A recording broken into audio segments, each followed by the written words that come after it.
V news.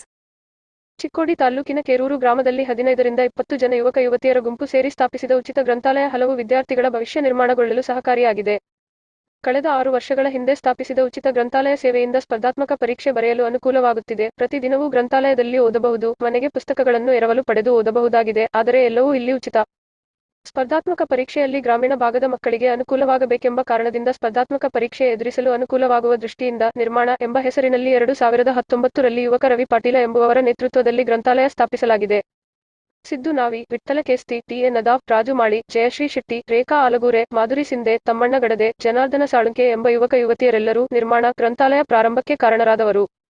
ಎಲ್ಲರ ಹಾಗೆಯೇ ಇವರು ಸ್ಪರ್ಧಾತ್ಮಕ ಪರೀಕ್ಷೆ ಬರೆದವರು. ಇವರಲ್ಲಿ ಪರೀಕ್ಷೆ ಬರೆದು ಕೆಲವರು ನೌಕರಿ ಹಿಡಿದರೆ, ಇನ್ನು ಕೆಲವರು ಸ್ವಂತ ಉದ್ಯೋಗ ಪ್ರಾರಂಭಿಸಿದ್ದಾರೆ. ಇವರೆಲ್ಲ ಪರೀಕ್ಷೆಗಾಗಿ ಓದಿದ 2 ರಿಂದ 3 ಸಾವಿರ ಪುಸ್ತಕಗಳನ್ನು ಸಂಗ್ರಹಿಸಿ ಗ್ರಾಮದ ಮನೆಯೊಂದನ್ನು ಬಾಡಿಗೆ ಹಿಡಿದು ಗ್ರಂಥಾಲಯವನ್ನು ಪ್ರಾರಂಭಿಸಿದ್ದಾರೆ. ಅದಕ್ಕೊಬ್ಬ ಗ್ರಂಥಪಾಲಕರನ್ನು ನೇಮಿಸಿದ್ದು, ಪ್ರತಿ ದಿನವೂ ದಿನಪತ್ರಿಕೆ, ವಾರಪತ್ರಿಕೆ, ಸ್ಪರ್ಧಾತ್ಮಕ ಪರೀಕ್ಷೆಗೆ ಬೇಕಾಗಿರುವ ನಿಯತಕಾಲಿಕೆಗಳನ್ನು ಕೂಡ ತರಿಸಲಾಗುತ್ತಿದೆ.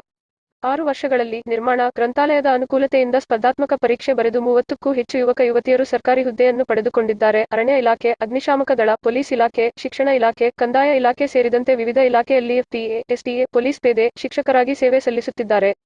ಗ್ರಂಥಾಲಯದಲ್ಲಿ ಇದೀಗ 20,000ಕ್ಕೂ ಹೆಚ್ಚು ಸ್ಪರ್ಧಾತ್ಮಕ ಪರೀಕ್ಷೆಗಳಿಗೆ ಅವಶ್ಯ ಇರುವ ಪುಸ್ತಕಗಳ ಸಂಗ್ರಹವಿದೆ. ಆದರೆ ಯಾವುದನ್ನೂ ಕೂಡ ಇವರು ಹಣ ಕೊಟ್ಟು ಖರೀದಿ ಮಾಡಿಲ್ಲ, ಯಾರಿಂದಲೂ ಹಣ ಪಡೆದುಕೊಂಡಿಲ್ಲ. ಕೇರೂರು ಗ್ರಾಮ ಸೇರಿದಂತೆ ಸಾಕಷ್ಟು ಜನರು ತಮ್ಮ ಜನ್ಮದಿನ, ಪುಣ್ಯಸ್ಮರಣೆ, ನಾಮಕರಣ ಮುಂತಾದ ಸಂದರ್ಭಗಳಲ್ಲಿ ಖರ್ಚು ಮಾಡುವ ಹಣವನ್ನೇ ಉಳಿಸಿ ಗ್ರಂಥಾಲಯಕ್ಕೆ ಪುಸ್ತಕಗಳನ್ನು ಕೊಡಿಸಿದ್ದಾರೆ. ದಾನಿಗಳ ಸಹಕಾರದಿಂದ ಸಂಪನ್ಮೂಲ ವ್ಯಕ್ತಿಗಳನ್ನು ಆಹ್ವಾನಿಸಿ ಆಗಾಗ ಉಪನ್ಯಾಸ ಕಾರ್ಯಕ್ರಮಗಳನ್ನು ಕೂಡ ಗ್ರಂಥಾಲಯದ ವತಿಯಿಂದ ಆಯೋಜಿಸಲಾಗುತ್ತಿದೆ. ಸುಸಜ್ಜಿತ ಬಾಡಿಗೆ ಕಟ್ಟಡದಲ್ಲಿ ಆಸನ, ಕುಡಿಯುವ ನೀರು, ವಿದ್ಯುತ್ ವ್ಯವಸ್ಥೆ ಮಾಡಲಾಗಿದ್ದು, ಪ್ರತಿದಿನ ಬೆಳಗ್ಗೆ 8 ರಿಂದ 11, ಸಂಜೆ 4 ರಿಂದ ರಾತ್ರಿ 8 ರವರೆಗೆ ಗ್ರಂಥಾಲಯ ತೆರೆದಿರುತ್ತದೆ. ಶುಲ್ಕರಹಿತ ಸದಸ್ಯರಾಗಿ ಬೇಕಾಗಿರುವ ಪುಸ್ತಕಗಳನ್ನು ಓದಲು ಮನೆಗೆ ತೆಗೆದುಕೊಂಡು ಹೋಗಬಹುದಾಗಿದೆ.